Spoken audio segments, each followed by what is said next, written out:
y presentaros a lo que hemos venido, que es a esta parte de David, que nos venga a hablar de cómo podemos agilizar o automatizar procesos internos con no-code.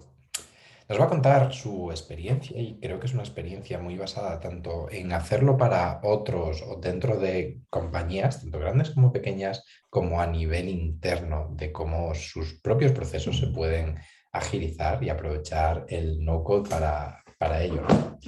Y antes de dejaros con él, que es una persona que admiro mucho, de hecho, la primera charla que di en mi vida sobre no-code me ayudó él a prepararla en su día y fue total lujo poder organizarla y prepararla con él. Me gustaría presentaros su libro, que es el libro de El siguiente manager, que lo tengo por aquí. Y aunque os hablará él un poquito más acerca de por qué lo está haciendo, no quería dejar esta ocasión de contaros que es un libro que recomiendo mucho. Es de esos libros sencillitos, cortitos, que se leen en una hora, pero que te dejan una serie de aprendizajes brutales, condensados de una manera muy potente y que son como muy fáciles de leer, pero con mucha carga para asimilar y que realmente pueden cambiar tu manera de gestionar personas. Con lo cual, si estáis transicionando hacia el mundo del manager o si ya tenéis un equipo y queréis entender cómo se gestionan personas, libro súper recomendable. Así que nada, David, todos tuyos, puedes coger la sesión. Sí. Voy a compartir pantalla y vamos a proceder con la pregunta típica de siempre de si se ve o no se ve. Maravilloso. Sí, sí que se ve, ¿verdad? Vale. Voy a tener el chat, voy a intentar tener el chat abierto también por aquí, por si veo que hay alguna pregunta o alguna cosa. Y nada, lo primero, gracias a Alex por dejarme venir aquí. Recuerdo esa charla que hicimos hace ya, a lo mejor, pues puede ser año y medio, 2 años, algo así, ¿no? Año y medio, ¿eh? Año y Año y medio. medio, madre mía. Bueno, ha pasado muchas cosas desde entonces. Así que nada, bueno, lo primero, aunque sé que hay mucha gente conocida, presentarme un poquito, ¿vale? ¿Quién soy? ¿Por qué estoy aquí? Últimamente me cuesta mucho ponerme una sola etiqueta, ¿no? Mucha gente que, y de hecho he visto por ahí que estaba Saúl y podría decir, pues yo soy product manager, pues yo soy emprendedor, pues yo soy CEO, yo soy experto en e-learning, como he visto por aquí gente que está conectada. Yo cada vez me cuesta etiquetarme más porque cada vez como que añado a mi perfil más cosas, ¿no? Entonces, bueno, background ingeniero en informática, esto lo cuento, lo estaba comentando antes con Borja en la sala privada. Yo ahora mismo utilizo las herramientas no code, no pico código, ¿vale? Todo lo que hago, salvo cosas muy, muy concretas de alguna arista del proceso que digo, venga, pues tiro de API, pero todo lo que hago lo hago utilizando lo básico, ¿no? Digamos que sí que mi cabeza está organizada para detectar procesos y eso es una ayuda, ¿vale? Yo creo que esto lo hemos comentado, lo comentamos en la charla que tuvimos, ¿verdad, Alex? Sobre el futuro de los perfiles, ¿no? Y esto de pensar en procesos a mí me ayuda mucho, ¿vale? Luego me he formado como coach personal, estoy certificado a nivel internacional, he sido formador, de hecho con Borja he podido compartir experiencias muy potentes. Trabajo actualmente creo que más enfocado en ser consultor de organizaciones y aquí es donde aplico temas de revisión de procesos. He estado como COO en una empresa, me considero emprendedor. Como ya habéis visto, pues escribo, aunque todavía no sé si me puedo decir a mí mismo que yo sea escritor, es algo que tengo que pensarme si lo soy o no. Me encanta el deporte, de hecho en la charla que tuvimos con Alex pudimos revisar un poquito esa parte más de larga distancia y me encanta hacer pan, ¿vale? También como cosa curiosa. Os voy a dejar yo también el link por si queréis conocerme un poquito más, a la charla que tuve con Alex, que me pareció increíble lo que pudimos charlar, ¿vale? Con respecto a lo que decía Alex, el año pasado me surgió la oportunidad de escribir un libro, lo escribí y me vine arriba y pensé que el libro se me quedaba corto, ¿vale? Así que he montado, lancé ayer, digamos, la hice pública ayer, una plataforma de contenidos y ya tengo en marcha ese primer programa que se titula Sé el manager que quisiste tener, que es, digamos, como un poco la continuación de la lectura del libro, ¿vale? No son excluyentes, se puede hacer el uno sin el otro, pero sí que a nivel de feeling de lo que podía complementar el libro, me apetecía hacer el programa. Y lo curioso, aunque no es realmente de lo que vaya a hablar hoy en la parte de agilidad de procesos, es que todo está montado con herramientas no code, ¿vale? La plataforma es una herramienta no code, la parte de pasarela de pago, bueno, es Podia, Stripe, toda la parte que tengo de gestión del proyecto lo hago con Notion, y luego, bueno, todo eso integrado con mi productividad personal, que de eso sí que os hablaré un poquito, ¿vale? Entonces, yendo al lío, cuando me puse a preparar la charla pensé, vale, ¿cómo se puede preparar el contenido y siendo honesto con el título? Entonces lo que he hecho ha sido coger el título, partirlo en trozos, ¿vale? E ir hablando de cada una de las palabras que hay en el título y sobre eso, digamos, que conectarlo al final con la parte de no code, ¿vale? Así que lo primero que vamos a hablar es un poco de procesos, porque creo que es la base y creo que es importante entender qué es un proceso, ¿no? Porque sin eso estaríamos automatizando o agilizando qué, ¿no? Entonces, por a lo mejor ser un poco teórico, un proceso básicamente es una serie de pasos de algo que está ocurriendo, ¿vale? Se trata de definir, de intentar definir modelos de lo que ocurre en la realidad, ¿vale? E intentar plasmarlo de una manera abstracta, ¿vale? Y a partir de ahí, una vez que lo podemos modelar y lo hemos podido hacer un poquito más abstracto, pues desde la observación podemos tomar decisiones, reflexionar de forma conjunta, ¿vale? Hasta que no lo hacemos explícito, no podemos trabajar sobre ello de forma eficiente. Y de hecho, el hacerlo explícito ayuda a trabajarlo en equipo. Para mí hay como 4 niveles de hacer explícito o de trabajar con procesos, ¿vale? A menudo me encuentro con compañías donde me dicen, no, David, pero es que lo tenemos documentado. Entonces vas a la documentación, miras la fecha de última modificación y ves que fue en octubre de 2015 y que esa documentación no ha sido actualizada, ¿no? Entonces, probablemente el proceso que está ahí plasmado en la documentación no sea fiel a la realidad, ¿vale? Luego hay otro nivel que es lo que yo creo que ocurre, ¿vale? A lo mejor no lo tengo documentado, pero lo que yo creo que ocurre es esto. Bien, puede ser una forma de descubrir el proceso, pero lo que tú crees y lo que es, pues no siempre encaja, ¿vale? El tercer tipo, digamos, que suelo encontrarme es lo que queremos que sea, ¿no? El deseo. Me gustaría que mi proceso fuera así, David. Es como genial, pero todavía no lo es, ¿vale? Entonces, de cara a poder trabajar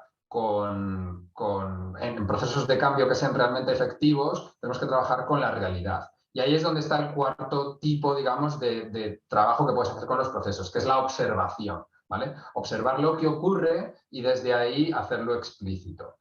La mejor herramienta que yo me he encontrado a día de hoy para detectar procesos es la gente, ¿vale? Al final, por mucha tecnología que utilizamos hoy en día, las personas son las que, digamos, lideran esos procesos y son los que en realidad saben qué cosas se pueden hacer, qué cosas no se pueden hacer, qué cosas se están haciendo y cómo están ocurriendo. Y aunque tú lo tengas documentado de una forma y eso esté actualizado, siempre hay excepciones que la gente, pues bueno, los hackeos, ¿no? He hackeado el proceso para que esto vaya más rápido. Y entonces lo que hago es que me salto de alguna forma el proceso, pero para bien, ¿vale? Me lo salto para que sea más eficiente.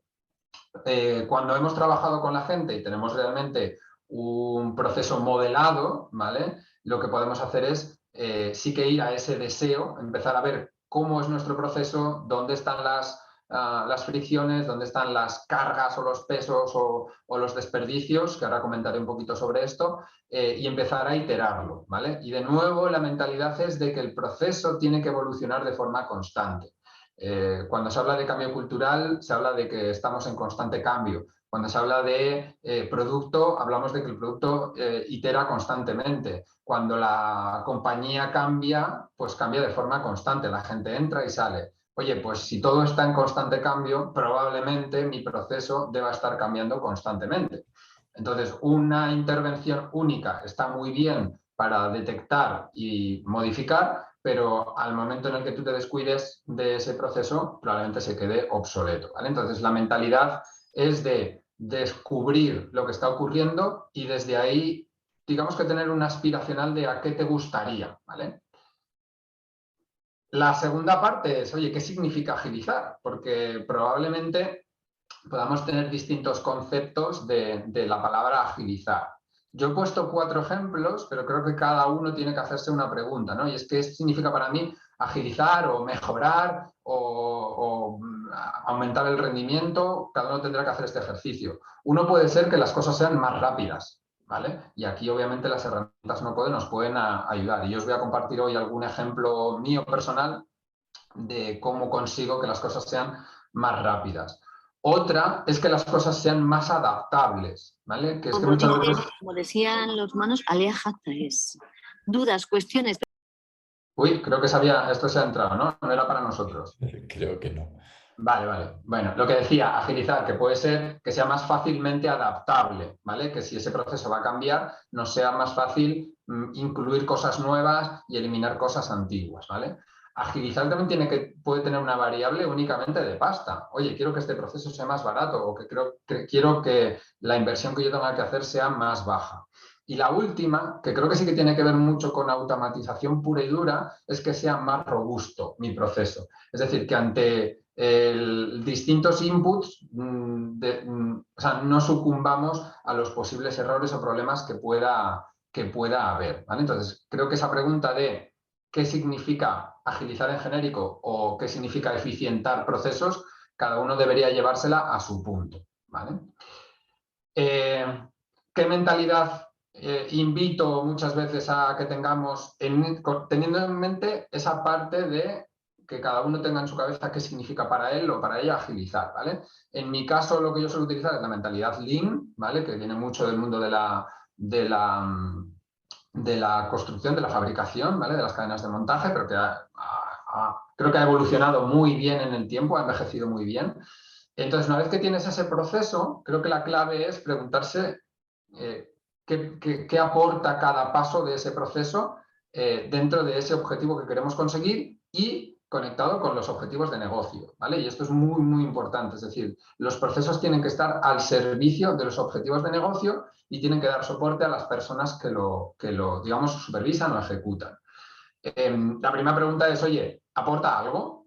Y algo puede ser en cualquiera de esas variables que hayamos definido. Oye, aporta seguridad o aporta agilidad o es que esto lo hacemos porque es compliance, tenemos que cumplirlo sí o sí por legislación.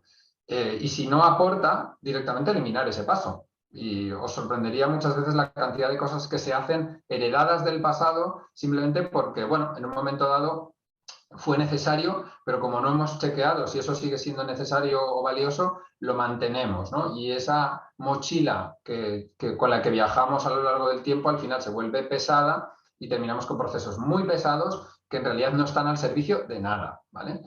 Imaginaos que pensamos, oye, sí, esto aporta, ¿vale? Aporta en distintos sitios, en distintas partes del proceso, o por compliance, o lo que sea. La siguiente pregunta es, ¿consume mucho tiempo? ¿Vale? Y aquí el tiempo puede ser tiempo pasta, como digo muchas veces, ¿no? Consume mucho tiempo pasta, porque si es que sí, si es algo que es importante, que aporta valor y consume mucho tiempo o mucho tiempo pasta, la idea sería optimizarlo, ¿vale? Y hablo de optimizarlo. A lo mejor luego ahora en la última parte sí que voy a hablar un poco de lo que yo entiendo por esa parte de no code o qué cosas nos podemos llevar del no code de agilizar, ¿vale? Pero si aporta y consume mucho tiempo pasta, lo optimizamos, ¿vale? Y así mantenemos un proceso cada vez más ligero. Y luego hay alguna vez que nos encontramos con procesos que sí aportan mucho, pero que no son muy costosos, ¿vale? Entonces, quizá merezca la pena dejarlo tal cual, ¿no? Porque al final, si voy a invertir 15, 20, 30, 40 horas en desarrollar o en optimizar una parte del proceso que a lo mejor ejecuto una vez al mes y que me lleva una hora, pues a lo mejor no compensa la inversión o compensa a demasiado largo plazo, ¿no? Y a lo mejor en ese tiempo no le he sacado rentabilidad a esa inversión, ¿vale? Entonces, lo de volverse loco y automatizar todo, pues bueno, con cuidado, porque al final el tiempo que cuesta hacer un proceso automatizado robusto, y aquí sí que me voy a la parte de robustez, es importante evaluarlo, ¿vale? Entonces, La tercera parte es la parte de procesos internos, ¿vale? ¿Qué significa procesos internos? En realidad, para mí, interno es cualquier cosa que no ve el cliente, ¿vale? Si tenéis un e-commerce, si tenéis una, pues bueno, estoy pensando en NoCode Hackers, ¿no? Una plataforma con contenidos y con comunidad. Todo aquello que no sea la comunidad y los contenidos es algo interno.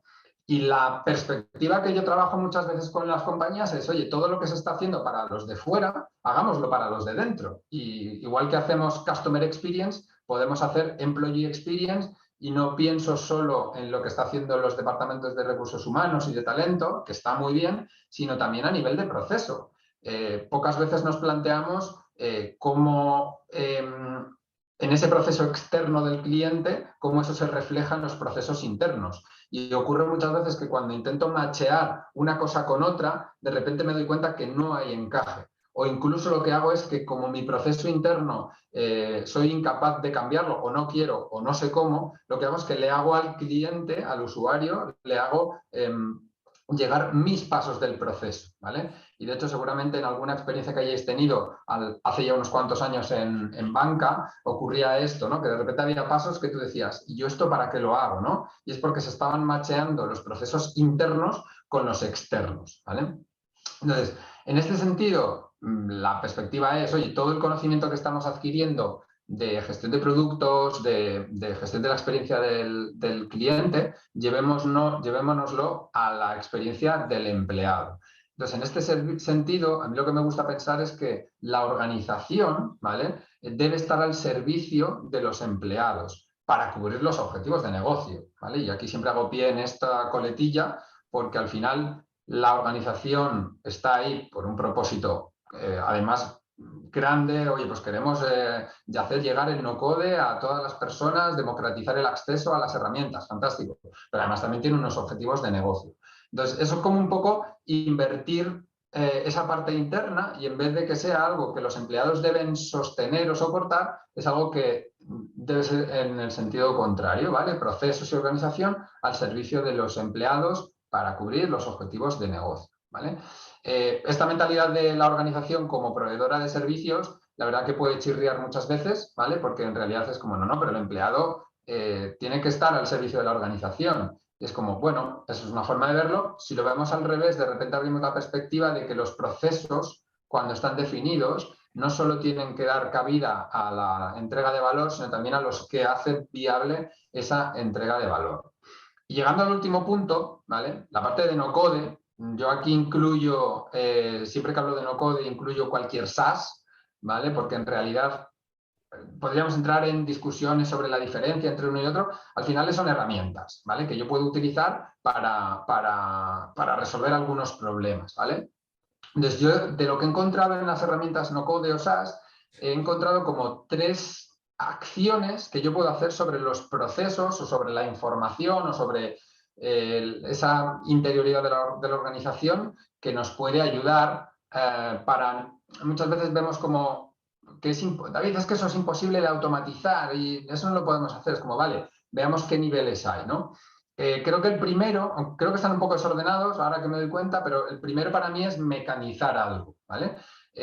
Ahora mismo, si tenéis un aparato de estos de cocina, ¿vale? Automático, tú lo que le dices es que le programas, le dices, oye, hazme esto, hazme esta receta, pum, pum, pum, ¿vale? Y te lo hace. Eso es mecanizar. Al final lo que ocurre es que te conoces una serie de pasos, tú lo programas, digamos que dices esto se debe hacer así, aso, y entonces ocurre. Y un poco bajo demanda, ¿vale? No es automático, no es la máquina decide qué tiene que cocinar y cuándo cocinarlo, ¿vale? Esa es una primera parte, donde no todo el end-to-end es completamente automático, sino que hay intervención humana para definir, supervisar o revisar.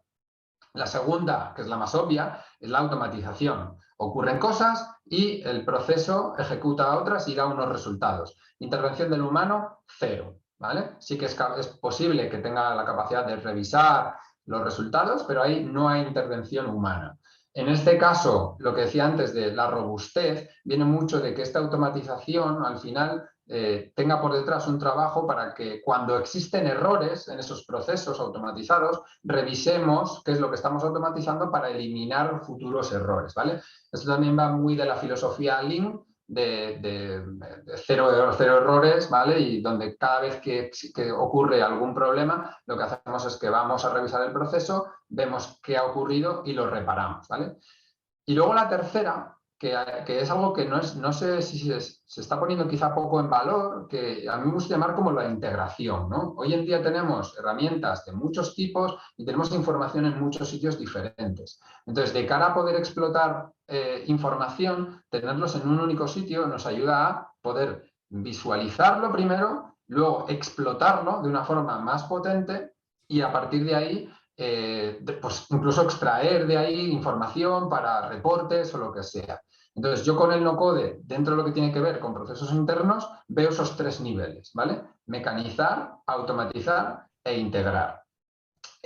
Antes decía Alex que, bueno, yo sí que hago algunas cosas de este estilo con clientes. Desgraciadamente no puedo mostrarlas, ¿vale? Porque obviamente pues, son proyectos que hacemos privados para ellos y que, bueno, en principio por la relación que se establecen no se pueden contar. Lo que sí que quiero es contaros cómo esto me lo he llevado yo a algunos de mis proyectos o incluso a mi propia gestión, ¿vale? Entonces, os voy a contar unos cuantos ejemplos, ¿vale? De cosas que yo hago en esas tres categorías, mecanizar, automatizar e integrar, también para que os sirva como idea de hasta dónde podemos llevar las herramientas, porque hay muchas veces que pensamos, automatizar es utilizar Zapier, o integrar es utilizar Integromat para pasar de una base de datos a otra. Y hay más cosas que podemos hacer que son un poquito más pequeñas, pero que nos pueden permitir, digamos, empezar a invertir en mejorar nuestros procesos. ¿Ok? Hasta aquí, ¿vais bien? En el chat podéis poner si sí, si no. Sí, Alejandro dice que súper bien. Ok, Laura. Vale, pues este es el momento de un poco de mostrar las intimidades, ¿vale? Mira, Saúl, que bien verte por aquí. Voy a contaros algunas intimidades, ¿vale? Así que os pido un poquito de... No lo publiquéis en internet ni nada, ¿vale? Es tardísimo ya para esto, pero bueno.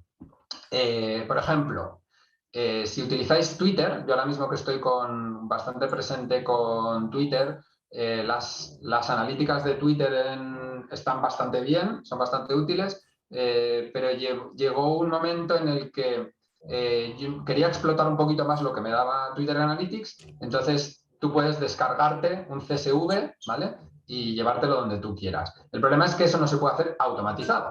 Es decir, tú puedes coger el CSV, te lo tienes que llevar a otro sitio. Entonces yo lo que decidí es, oye, voy a hacer un proceso que desde un CSV me pase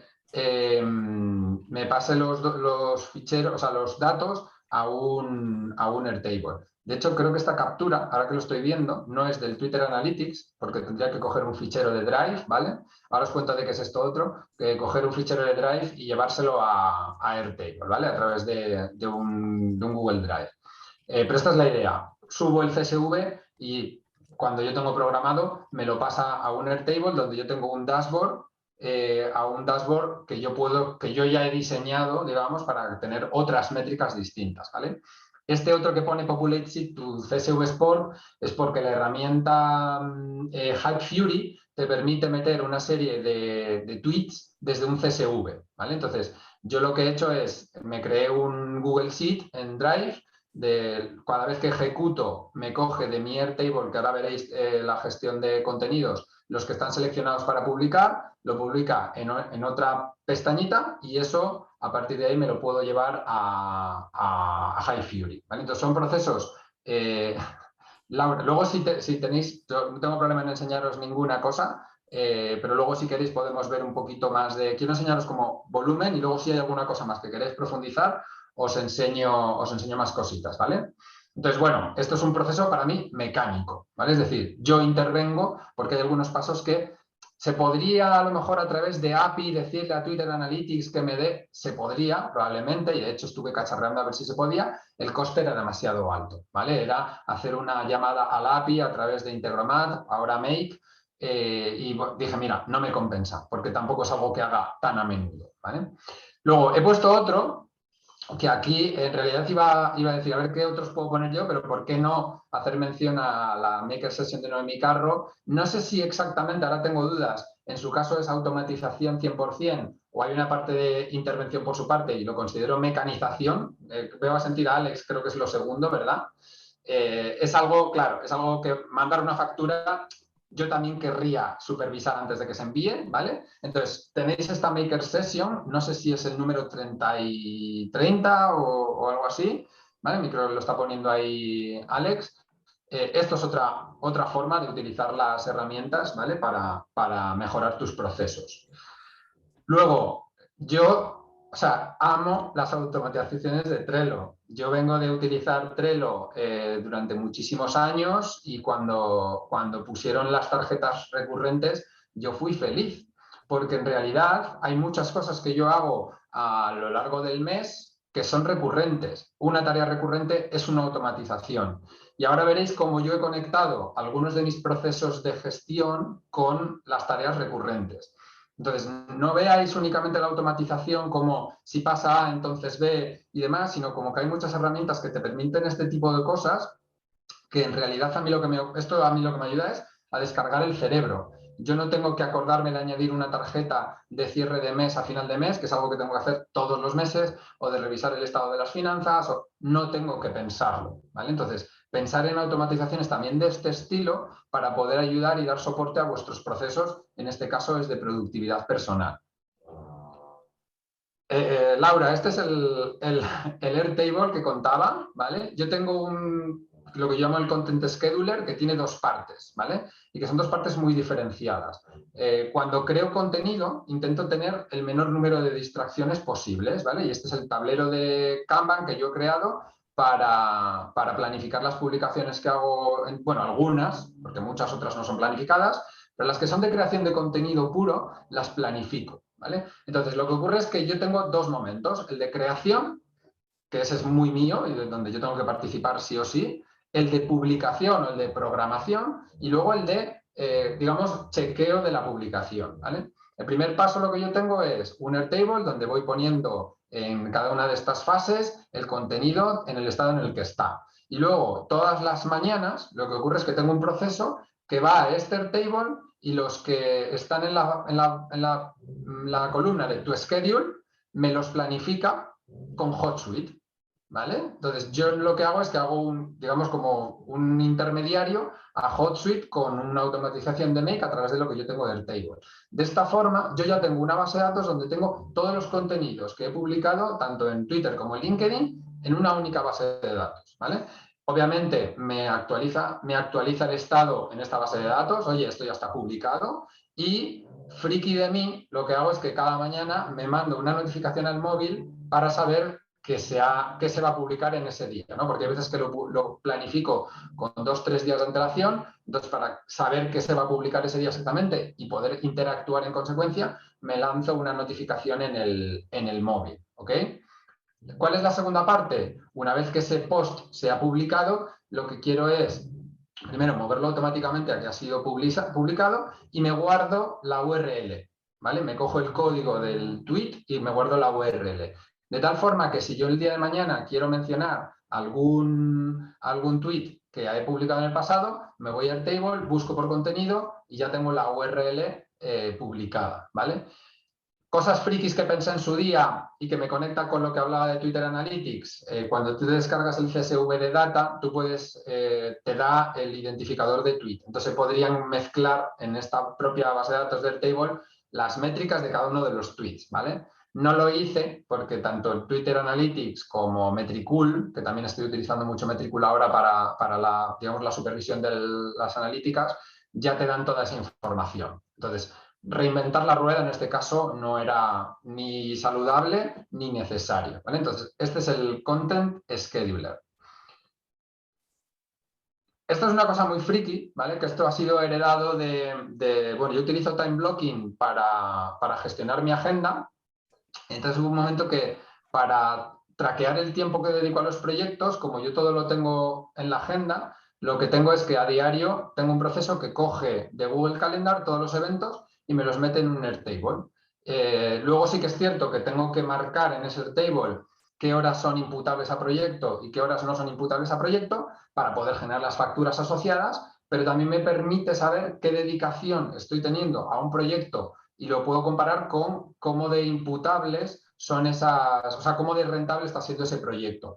Eso es una cosa que estoy todavía como empezando a utilizar y explotar un poco más, ¿vale? Porque antes simplemente era un tema de control mío, bueno, control, de supervisión mío de dedicaciones, pero bueno, el punto débil de esto es que todo tiene que estar en la agenda. Y cuando digo todo, no es, bueno, veis que hay distintos colores, bueno, esta es la gestión que yo hago de mi calendario, pero todas aquellas horas que yo quiero trazar. Por ejemplo, no pongo el tiempo que como o el tiempo que, por ejemplo, en este caso las horas de deporte no las trazo, ¿no? Es algo que no me interesa.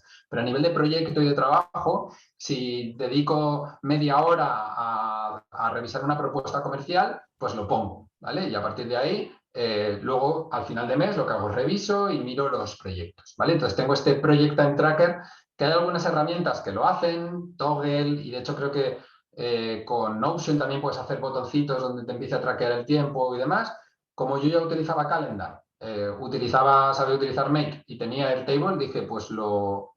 Ah, mira, Alex lo está diciendo que con Coda, ¿vale? O sea, que cada uno se va buscando sus truquillos y lo va utilizando. Esto yo ya lo veo como una parte de integración, ¿vale? Al final la información estaba en un sitio, en el calendario. Yo lo que hago es que me lo llevo a un sitio más en modo base de datos donde puedo calcular cosas y donde puedo reflexionar mejor, ¿vale? Entonces este automatismo o automatización ya está más en la parte de integración de datos. Cosas que conecto ahora con lo que hablaba antes de las tareas recurrentes. Yo tengo un Interesting Content Tracker, es un poco como, se ha puesto muy de moda lo de tener todas tus lecturas centralizadas en un único sitio. Yo lo que tengo es un Airtable donde voy metiendo los links y los voy como clasificando, ¿vale? Para eso utilizo Web Clipper de Airtable, ¿vale? Que es un add-on que te permite añadir registros a una base de datos de forma muy rápida desde el navegador. Y luego lo que tengo es una tarea recurrente cada semana que se me añade a mi inbox de lecturas interesantes que yo pueda hacer esa semana. De tal forma que si yo he clipeado algo y lo he marcado como pendiente, ¿vale? En esa tarjeta tengo un link a esta vista de aquí. De tal forma que puedo escoger una o dos lecturas que puedo hacer esa semana o ese día y lo tengo todo en un único sitio. Y de nuevo me estoy llevando la parte de automatización de tareas con la de integración de datos. Entonces, yo no necesito pensar qué lecturas quiero hacer o si esta semana he dedicado tiempo o no. Lo que hago es que se me incluye semanalmente una tarjeta con contenido que yo he considerado interesante cuando a lo mejor no lo leo en el momento, pero que quiero leerlo en el futuro, lo agrego ahí, ¿vale? Y una vez que lo termino de leer, lo marco como leído y ya está, ¿vale? Y se me queda en mi base de datos como un contenido interesante que luego al que acudo, porque luego voy buscando con el buscador de Airtable contenidos interesantes. Y luego, creo que esta última es bastante friki, ¿vale? Creo que es algo que en España no se hace mucho y que se ve un poco raro, ¿vale? Que es un Networking Tracking System, ¿vale? Esto básicamente es que yo tengo una lista de personas que para mí son importantes, ¿vale? Con las que mantener el contacto, ¿vale? Entonces, tengo metido en una base de datos del Airtable a todas esas personas con las que quiero mantener el contacto, ¿vale? ¿Qué pasa? El día a día hace que a veces no sepa o que pasa un año y no sé de alguien, ¿vale? Entonces, lo que he hecho es clasificar más o menos de alguna manera cada cuánto tiempo quiero chequear con estas personas, simplemente cómo están. Sé que suena un poco triste de decir, oye, tronco, pero gente que te importa, necesitas que alguien te diga tal. Pues no sé si será por herencia de la pandemia o por qué, pero me ha pasado que con gente no hablaba durante 2 años. Y es algo que no me gusta, ¿vale? Entonces, como la tecnología me puede ayudar en este sentido, lo que he hecho ha sido eso. Me creo una base de datos donde voy trazando cuándo he tenido un contacto con ciertas personas y luego lo que hago es que semanalmente me añado una tarjeta, ¿vale?, a mi inbox de Trello para ver con qué personas hace mucho tiempo que no hablo y lo que te digo, a lo mejor es oye, nos tomamos un café, que hace muchísimo tiempo que no sabemos el uno del otro, y esto me sirve, además es una cosa, tengo limitado el número de personas que meto aquí, aunque no he llegado al límite, que es no sé si conocéis el número de Dunbar, que son 150 personas, que es el número de personas con el que, digamos, evolutivamente podemos crear como relaciones más o menos estrechas, ¿vale? Entonces, el número máximo de personas que puede haber en esta será 150, ¿vale? Y tendré que meter y sacar personas ahí en el sentido de, oye, pues, ¿con quién quiero mantener relaciones estrechas? Ya digo, estrechas, para seguir en contacto. Y esto es lo que os enseño, ¿vale? Estos son mis procesos y de cara a poder generar un poco de conversación, ¿vale? Yo quería lanzaros una pregunta de, oye, estoy en mi organización, tenemos que hacer una revisión de procesos, ¿de quién es responsabilidad hacer todo esto en una organización? Y aquí, no sé, Alex, ¿cómo lo hacemos? Abrimos micro, que hablen por el chat. Abrimos micro, quien quiera abrir micro, quien quiera charlar por el chat, que charle por el chat, Eso pero es, abierto 100%. eso es.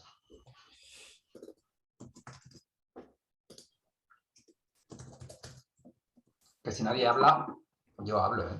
Y si nadie habla, hablo yo, pero que yo no... Yo siempre tengo la duda, David, de si esto le corresponde a los equipos de negocios, a los un poco habilitadores que solemos ser los product managers o los líderes de tecnología, porque ciertas partes de la organización transversales, tipo, pues eso, negocios, no suele abrir estos melones y son los mayores beneficiados, ¿no?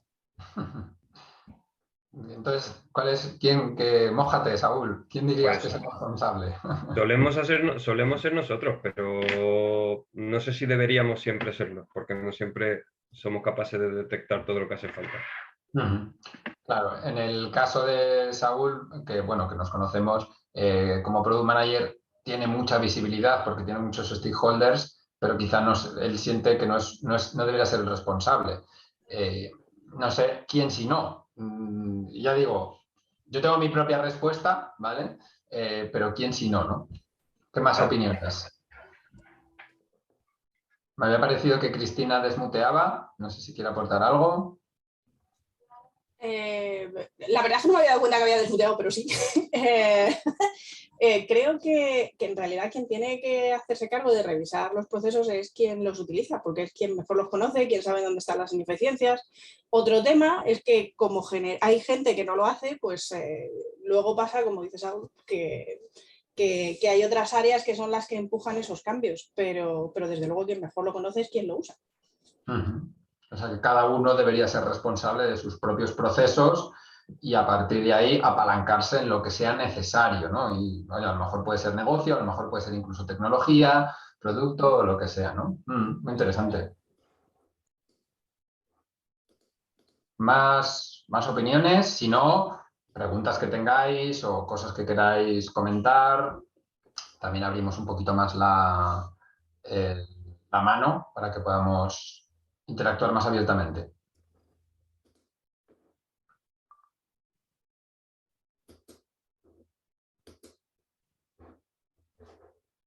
No tenéis ninguna pregunta. Dice, han escrito por el chat, dice, yo creo que es importante tener en cuenta la cultura de la empresa y desde los niveles sí llevar la iniciativa. Es interesante. Me peleo muchas veces sobre de dónde deben nacer ciertas iniciativas de cambio. Sí es cierto que quizá las capas altas deben dar soporte, pero muchas veces no ven la necesidad. Están demasiado en niveles de abstracción muy altos como para entender que los procesos son ligeros o pesados, ¿no? Y sí, y yo creo que si nacen del middle management, que es de donde yo creo que pueden nacer muchas más, esa parte de venta a la dirección puede costar por entender que el retorno es un retorno indirecto y no un retorno directo. Pero sí, creo que sin una sponsorship fuerte de los niveles, sí, no va a llegar la iniciativa, como dices tú, Guiomar. Y luego Luis también dice, más allá de esa responsabilidad individual en aquellos sitios donde hay personas dedicadas a operaciones, sería lo suyo, ¿no? Sí, si hay alguien que está... Yo estaba pensando en un COO, ¿no? Dentro de ese ese C-level, el responsable de operaciones es quien debería estar pensando en, oye, ¿cómo hago que todo lo que hay que hacer sea más eficiente, más ligero o cueste menos dinero o sea más robusto, ¿no? Néstor nos dice, quizá debiera haber distintos niveles de proceso de cara a automatizarlos y estandarizarlos, y en ese caso cada nivel se ocuparía del suyo. En todo caso, siempre tiene que haber disposición de los niveles más altos para revisar y dar soporte a los procesos de todos los niveles. No, pero es interesante, ¿no? Hablas de distintos niveles de proceso y es súper interesante porque no es lo mismo la parte de desarrollo, que sí que creo que ya tenemos interiorizado, que Continuous Integration, Continuous Delivery debería ser la base del desarrollo de código y ahí están todas las automatizaciones de los pipelines de desarrollo, pero no todo el mundo lo tiene, ¿no? El hecho de cómo hacemos una propuesta comercial y cómo hacemos que los pasos que tiene que seguir una propuesta comercial haya pasos que sean automáticos o no. Entonces, creo que hay varios niveles de proceso, pero que no deben estar desconectados unos de otros, ¿vale? Porque al final una cadena de valor dentro de una organización es una cadena de valor, ¿vale? Y esto sí que es importante. Vemos procesos de gestión desconectados de la entrega de producto y, bueno, no siempre tiene por qué ser así, ¿vale? ¿Vale? Alguien está con el micro desmuteado, si os podéis poner mute para, o si queréis aportar, por supuesto que os escuchamos, ¿vale? Leo otra de Sofía, dice, estoy intentando desmutearme. Ah, pero no puedo. Vale, Sofía. Yo te veo desmuteada, pero no te escucho. ¿Vale? Entonces, estoy intentando nada. Quería comentar al hilo de lo que comentaba Cristina, que es interesante tener una visión externa, porque a veces las personas implicadas están demasiado dentro. Bueno, sí, ¿qué puedo decir yo, no? Yo soy de los que va desde fuera y pregunta, ¿no? Y de hecho lo que os decía, mi forma de trabajar con las organizaciones es con las personas. Al final son los que están en los procesos, en esa parte de supervisión. Nosotros podemos preguntar y, oye, ¿por qué hacéis esto? Pues la verdad es que no lo sé, se hacía así siempre, ¿vale? Pero sigue aportando o no. Y me gusta mucho trabajar con equipos y de hecho ahora mismo estoy con uno donde lo primero que hemos hecho es dar visibilidad primero a la carga de trabajo. Antes de siquiera de definir los procesos y de saber qué tiene que pasar por dónde, de saber qué tenemos entre manos. Y aquí las herramientas, en este caso estamos utilizando un SaaS de gestión de proyectos muy estándar, pero las herramientas permiten esto, saber cuánto trabajo tenemos encima de la mesa. Y es algo que de repente cuando lo vuelcan, se quedan como diciendo, wow, o sea, sabía que tenía mucho curro, pero no sabía que tenía tantísimo trabajo, ¿no? Entonces, eso, descubrir los procesos y descubrir lo que está en los procesos es un paso muy interesante, ¿vale? Leo Cristina dice, sí es cierto que cuando estás metido en el día a día ni te planteas el porqué de las cosas. Bueno, el sueño máximo para mí sería que yo fuera prescindible, ¿vale? Porque significaría que la propia organización tiene autoconciencia de sus propios procesos, ¿vale? Y que se hace responsable de cómo hacen las cosas, no solo el qué. Porque cuando estamos en una organización estamos con la entrega de valor, con el cliente, con tal, y perdemos de vista el cómo hacemos las cosas. Creo que tomar conciencia de que el cómo, somos tan responsables del cómo como del qué, ayudaría a que las organizaciones dijeran, ah, pues es que los procesos son nuestros y nosotros somos quien debemos definirlos y somos quienes debemos liderarlos y quienes debemos modificarlos o adaptarlos a nuestras necesidades. Así que bueno, yo obviamente cuando me llaman es porque hay algo que no ven y intentamos dar visibilidad a esos, bueno, en realidad en mi caso tiene que ver más con relaciones entre los departamentos, áreas y organización, metodologías, pero el trabajo va mucho también de detectar los procesos porque al final es en lo que trabajamos, ¿vale? Los procesos definen qué hacemos cada día y cómo lo hacemos, ¿vale?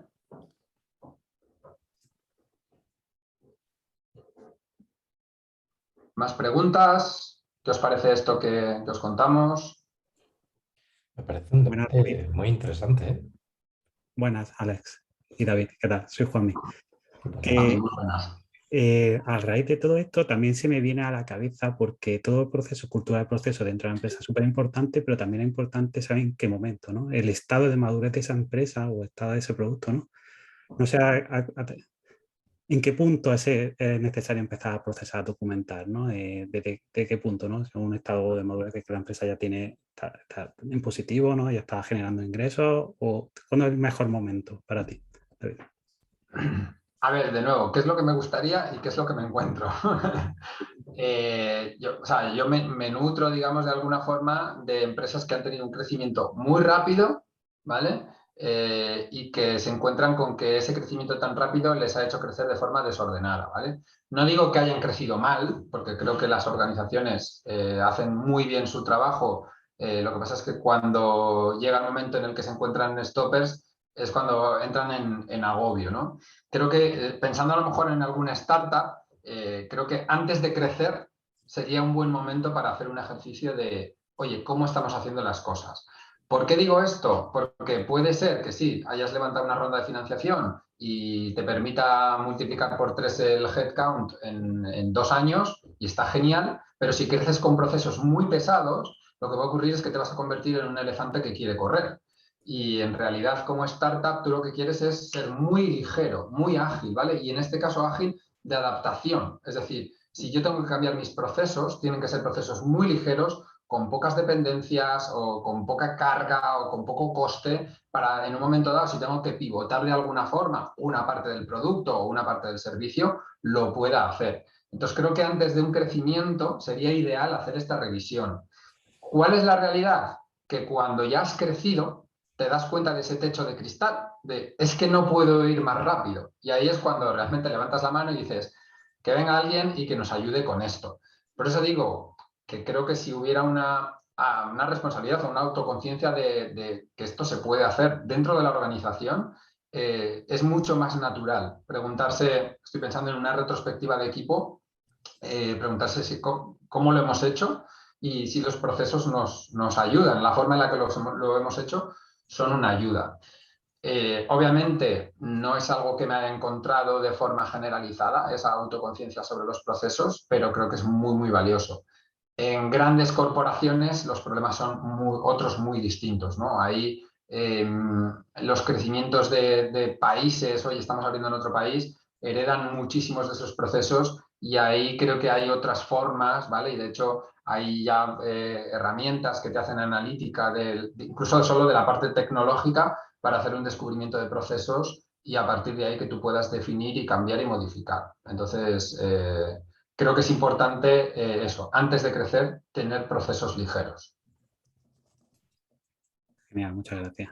Mira, tenemos a Luis Alfonso, que ha levantado la mano, no sé si va a entrar. Sí. Bueno, primero de todo, muchas gracias, David. Muchas gracias, Alex, por organizar este encuentro. Y yo quería preguntarte por las fricciones que te hayas encontrado en los distintos los cambios en esos procesos culturales, que creo que es algo que, bueno, que es interesante hablar, ya que es el no éxito, bueno, la gran barrera. A ver, esto para mí es es mi día a día. Nadie queremos cambiar o nadie queremos ser cambiados, ¿no? Entonces, en el momento en el que te encuentras con alguien o con una decisión de la organización para ir hacia otros modelos de trabajo, otras metodologías, incluso otros cambios de herramientas, nos encontramos un poco con esta resistencia al cambio, ¿vale? Creo que es importante entender y empatizar en lo que decía, igual que digo que las personas, que la organización tiene que estar al servicio de las personas, la organización tiene que entender que las personas, igual que los clientes cuando les ofrecemos un servicio, tienen fricciones y tienen pain points y tienen gains y tienen este tipo de cosas, ese ejercicio lo podemos hacer con las personas de nuestra propia organización. Y cuando tú entiendes que el hecho de hacer un desescalado de la organización, de eliminar niveles, lo que hace es que esas personas a las que estoy degradando en su nivel dentro de la organización pierden estatus. No estatus de cara a lo que cobran, sino estatus en el sentido del reconocimiento que perciben de sus compañeros. Y eso es algo que a nadie nos gusta. O sea, cuesta mucho ganar estatus como para perderlo.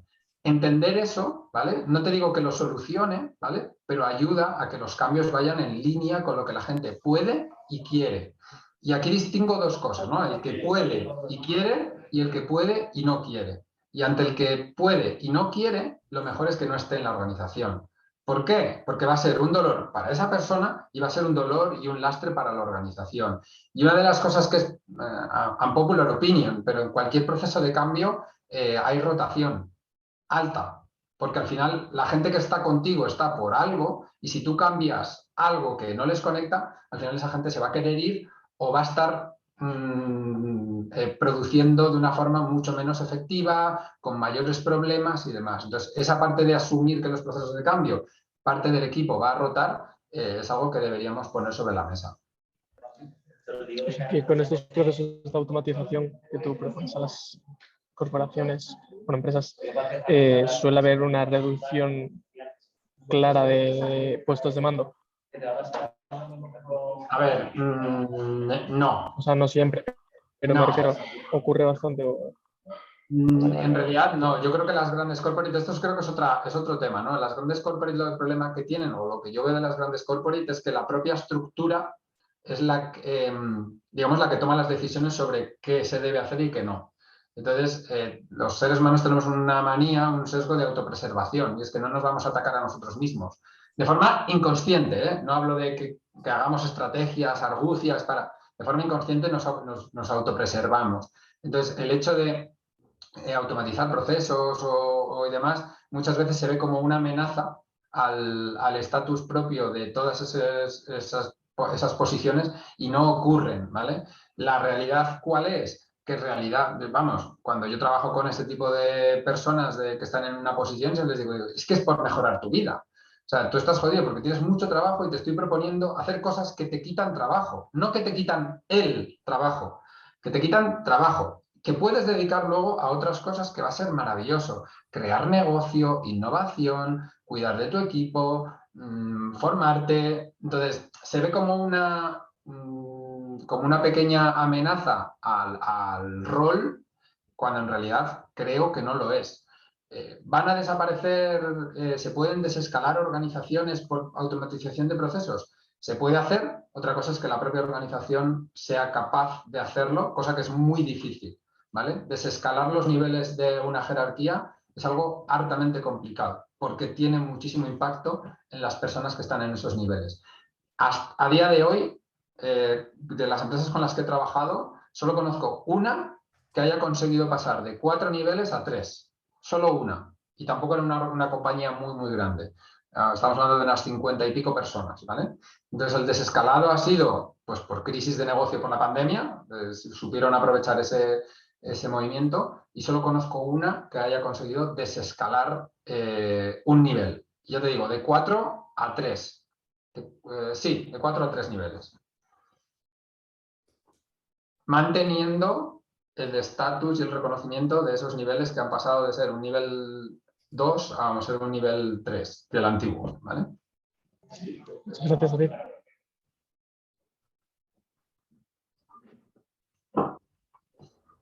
¿Más preguntas? ¿Más comentarios?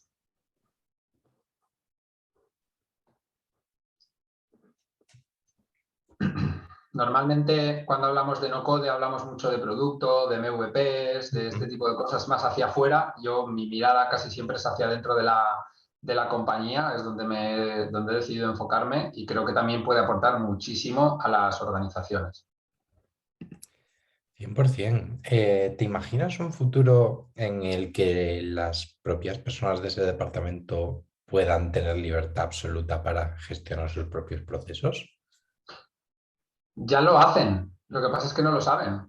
Esto es una cosa muy... A ver, los procesos sí, las herramientas quizá no, ¿vale? Y separo la parte de las herramientas por una sencilla razón de compliance, de legalidad, ¿vale? Los procesos son de las personas. Yo ahora mismo estoy trabajando con un equipo donde nos sentamos a la mesa las personas que podemos decidir qué se va a hacer y cuándo se va a hacer. Sin contar con el nivel 1, o sea, sin contar con el C-Board. ¿Por qué? Porque es que están ahí para eso. Están ahí para decidir cómo se opera la compañía en el nivel de gestión de proyectos. Otra cosa es que me digas, ¿pueden decidir las herramientas y demás? Y aquí es donde decía, pueden y no, ¿vale? Puede ser peligroso que demos total libertad a utilizar cualquier tipo de herramienta porque se nos pueden estar escapando datos y obviamente, además de la parte de negocio, hoy en día ya sabemos que los datos es casi el oro, pero también por un tema de legalidad. Imaginaros que de repente yo estoy, por lo que sea, expongo una URL de Airtable, ¿vale? Con datos de mis clientes, que por lo que sea llega a un sitio donde no debería estar. Tengo un problema gordo, ¿vale? Entonces, creo que eso, ¿podemos hacerlo? Sí, ¿vale? Y de hecho ya se está haciendo, pero tiene que tener un soporte de la compañía para decidir hacerlo de la mejor manera posible. Y en este caso, de nuevo, no se trata de supervisar o de controlar y demás, sino de dar unos guidelines donde la gente sepa qué puede hacer y qué no puede hacer. Sobre todo, qué no puede hacer bajo ningún concepto, ¿vale? Si estás trabajando en temas como salud, no se puede. Los datos no pueden salir de una base de datos que está cumpliendo toda la reglamentación. Y esto es muy importante. Ni siquiera puedes hacer una automatización sobre datos sanitarios, porque esos datos están saliendo, ¿vale? Entonces, ese tipo de cosas tienen que estar muy claras para que la gente sepa qué no puede hacer. Luego hay temas como en banca, por ejemplo, que me encontré algún caso de, no, pero eso, el regulador no permite eso, ¿no? Que es una frase que se utilizaba para ciertos proyectos y es como, oye, ¿y si le preguntamos al regulador si podemos hacer exactamente esto? ¿Vale? Sobre todo con temas de banca en cloud, era el caso concreto. Al final el regulador dijo, sí, pero cambia esto. ¡Pum! Ya puedo poner un banco en la nube, ¿vale? 100% en la nube. Y solo con chequearla al regulador se pudo poner un banco 100% en la nube, ¿no? Con los datos en cloud, que hoy en día ya, pues esto yo creo que lo harán todos, ¿no? Pero al final era como abrir brecha sobre creencias, que sí que es cierto que el regulador tenía ciertas restricciones, pero que creíamos que lo que se estaba haciendo no cumplía, ¿no? Entonces, chequear también cuáles son los límites es importante, ¿vale? Y Leo, Sofía dice, tomando decisiones se implicarán más en el propio proceso. Claro, aquí también es importante el hecho de involucrar a las personas. Yo cuando trabajo con gente o me contacta director de recursos humanos, queremos trabajar con los managers y les vamos a hacer una formación de no sé qué, no sé cuánto está. Oye, ¿le has preguntado? ¿Le has preguntado qué necesitan? ¿Le has preguntado si necesitan esta formación? Entonces, implicar a las personas en aquello que vas a hacer para ellos ayuda muchas veces, ¿no? Y de nuevo, lo hacemos con los clientes, de alguna forma obtenemos feedback de los clientes para modificar el producto, pero luego tomamos decisiones por parte de los empleados y no les preguntamos. Es como, jolín, no tiene ningún sentido, ¿no? Démosle un protagonismo propio y la voz para poder decir sí a esto, no a esto, ¿vale? Entonces ahí totalmente de acuerdo contigo, Sofía, en que si les involucramos en la modificación del propio proceso, va a generar mayor compromiso de, no solo de cumplirlo, sino que vamos a tener un proceso mejor para dar soporte a lo que tienen que hacer en el día a día. Interesante, muy interesante. Me gusta esa parte de compliance que muchas veces no se cita. Quizá en otros sectores que no sean banca o que no tengan esos datos tan sensibles, ¿no? O no sean empresas tan grandes, incluso puedan ser procesos de ventas, ¿no? Por ejemplo, nosotros tenemos un proceso de ventas automatizado que lo montamos con Arengu, con Make, con Airtable, una movida tremenda, ¿no? Y muchas veces nos veíamos en ese freno nosotros mismos de decir, vale, sí, el proceso está genial, pero quiero hacer este mini cambio y ya tengo que depender de ti, ¿no? Entonces, creo que ahí habrá ese perfil que tenga conocimiento de negocio, de cómo quiere que funcionen las cosas y esa capacidad de ejecución, que si bien igual no es hacer todo el proceso, sea aportar pequeños cambios o modificaciones, entender el proceso y cambiarlo. Eso lo veo muy interesante. De hecho, la discusión sobre si, y de hecho antes estaba conectado por aquí Pablo Grueso de Tecnofor y con Recuenco, si la consultoría, si no la consultoría, al final cuando tú vas al peluquero estás haciendo consultoría, porque tú podrías cortarte tú mismo el pelo, ¿vale? Mejor o peor. Tienes una persona que lo hace para ti y lo hace muy bien. Creo que cada vez estamos como especializándonos en muchas cosas muy pequeñas, pero oye, un especialista en procesos internos. Tiene que haber consultores. ¿Por qué? Porque si me estoy especializando en eso, no me estoy especializando en creación de producto o no me estoy especializando en desarrollo de formaciones o no me estoy especializando en otra cosa. Entonces, creo que sí, creo que va a costar en el mercado y sobre todo porque eso lo veo como la venta es un poco más complicada incluso que la mera consultoría de negocio, pero seguro que hay un momento y de hecho, bueno, ya están surgiendo proyectos de eso, oye, no automatizar procesos, pero como de inteligencia sobre procesos, ¿no? Y creo que eso es una cosa que, vamos, a mí, yo ya lo hago de forma informal, digamos, con mis clientes, porque yo trabajo mucho más en la parte de organización con el soporte de los procesos, pero creo que ahí van a salir cosas interesantes, ¿no? Y leo a Cristina que pone, ¿te encuentras a veces resistencia de los departamentos técnicos? Ejemplo, que quieran evitar herramientas externas o menos controlarlas. Sí, sí, por supuesto. Esto es algo que también es muy común, ¿no? Pero también me he encontrado lo contrario, departamentos técnicos que lo ven como una liberación, de, si lo van a hacer ellos, no lo hago yo. Simplemente aquí los departamentos técnicos, en este caso, dice el uso de herramientas no code, si no está consensuada con ingeniería, se podría considerar shadow IT. Pero de nuevo, Cristina, ¿qué problema hay? Es que no veo, o sea, de nuevo es como, no, me van a quitar el trabajo. Jolín, bendita sea. O sea, si para el departamento de IT es quitarle los proyectos internos, que muchas veces son los que se quedan abajo en el backlog, y esto, si trabajáis en una empresa relativamente grande, los procesos internos son los que se quedan al final. No, bueno, porque esto es para el área de recursos humanos. Bueno, ya sí eso. La landing de onboarding de los nuevos empleados. Bueno, ya sí eso. Coño, si yo permito que el propio Departamento de Recursos Humanos o quien sea lo haga, le voy a quitar carga de trabajo a IT.